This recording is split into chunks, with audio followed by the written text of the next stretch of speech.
Hi friends, welcome to Faris home food. இன்றைக்கி நம்ம பார்க்க போகிற ரெசிபி ரோட்டுக்கடை முட்டை பொடி மாஸ் எப்படி செய்யலாம்னு சொல்லி தரப்போகிறேன். இது ரொம்பவும் நல்லா டேஸ்ட்டாக இருக்குங்க. இந்த முட்டை பொடி மாஸ் நீங்கள் டிஃபனுக்கும் சாப்பிட்லாம், ரைஸ்க்கும் வச்சு சாப்பிட்லாம், ரெண்டுத்துக்கும் காமனாக இருக்கும். வாங்க இந்த டேஸ்டியான ரோட்டுக்கடை சைட் முட்டை பொடி மாஸ் எப்படி செய்யலாம்னு சொல்லி தரேன். வீடியோக்குள்ளே போய் பார்க்கலாம். வீடியோக்குள்ளே போய் பார்க்குறதுக்கு முன்னாடி நம்மளுடைய சேனலை சப்ஸ்கிரைப் பண்ணாதவங்க சப்ஸ்கிரைப் பண்ணிக்கோங்க. தேங்க்யூ. முட்டை பொடி மாஸ் பண்ணுறதுக்கு 2 வெங்காயம், பெரிய வெங்காயமாக 2 வெங்காயம் குட்டி குட்டியாக நறுக்கிக்கோங்க. பச்சை மிளகாய் 4 பச்சை மிளகாய் இந்த மாதிரி குட்டி குட்டியாக நறுக்கிக்கோங்க. ஒரு தக்காளி, மீடியம் சைஸ் தக்காளி குட்டி குட்டியாக நறுக்கிக்கோங்க. அடுத்து பூண்டு ரொம்பவும் பொடிசாக ஒரு 7-8 பல்லு பூண்டு பொடிசாக நறுக்கிக்கோங்க. 4 முட்டை எடுத்து வச்சுக்கோங்க. முட்டை பொடி மாஸ் பண்ணுறதுக்கு ஒரு பேன் வச்சுக்கோங்க.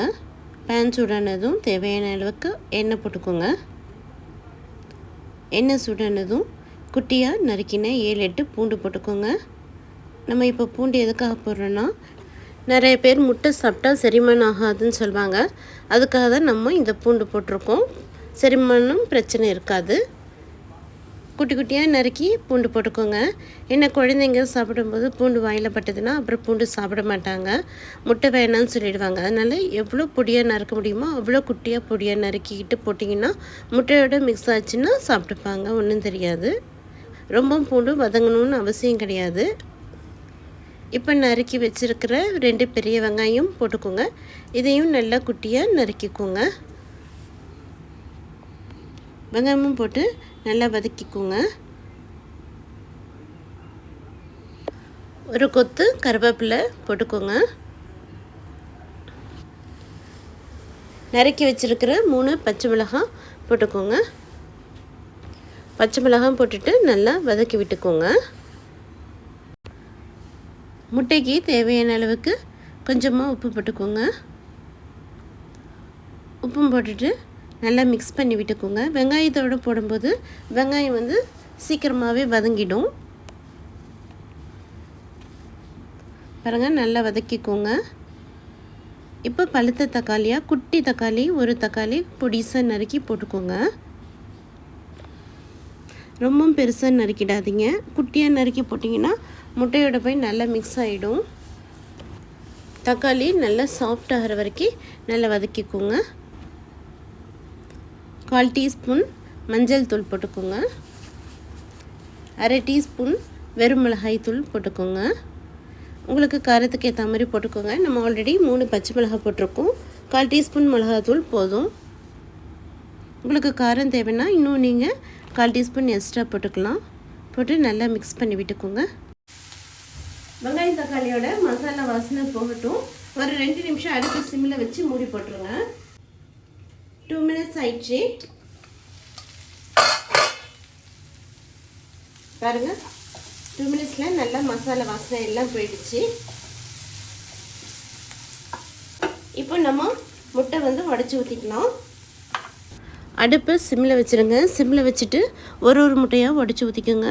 முட்டை நல்லா வாஷ் பண்ணிக்கோங்க. இல்லைன்னா ஓடு மேலே அழுக்கெல்லாம் ஏதாவது இருக்கும், அப்புறம் இந்த மசாலாலாம் விழுந்துடும். அதனால் ஓடோடு நல்லா வாஷ் பண்ணிவிட்டு அதுக்கப்புறம் உடச்சி ஊற்றிக்கோங்க. ஃபஸ்ட்டு 4 முட்டை காமிச்சிட்டு இப்போ 5 முட்டை போட்டிருக்கேன்னு பார்க்காதீங்க. எனக்கு ஒரு முட்டை எக்ஸ்ட்ரா தேவைப்பட்டுச்சு, அதனால் நான் 5 முட்டையே போட்டிருக்கேன். முட்டையை போட்டுட்டு உடனே மிக்ஸ் பண்ணி விட்டுறாதீங்க. ஒரு நிமிஷம் அப்படியே விட்டுருங்க. விட்டுட்டு அதுக்கப்புறம் கிளறி கொடுங்க. நம்ம ஆல்ரெடி ஃபஸ்ட்டே வெங்காயம் வதங்கும் போதே உப்பு போட்டிருக்கோம். இப்போ தேவையான அளவுக்கு, முட்டைக்கு தேவையான அளவுக்கு கொஞ்சமாக உப்பு போட்டுக்கோங்க. பார்த்து போட்டுக்கோங்க.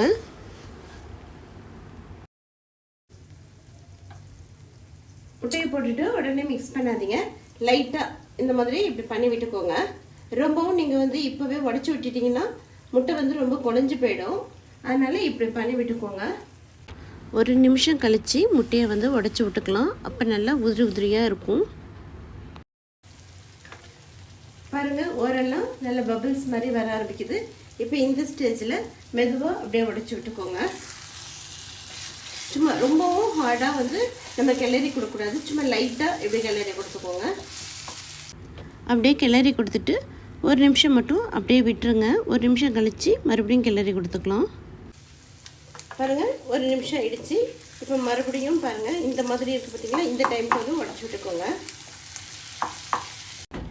உடனே கிளறி விடாமல் இந்த மாதிரி ஒரு நிமிஷத்துக்கு அப்புறம் நம்ம கிளறி கொடுக்கும்போது முட்டை வந்து நல்லா உதிரி உதிரியாக இருக்கும்.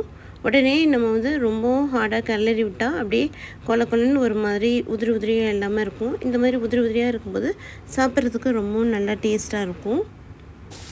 ரொம்ப நல்லா சூப்பராக இருக்குங்க. சப்பாத்திக்கு, பரோட்டாக்கு, ஒயிட் ரைஸ் சாதம், ரசம் சாதம், சாம்பார் சாதம் எல்லாத்துக்குமே இது ரொம்ப நல்லா சூப்பராக இருக்கும்.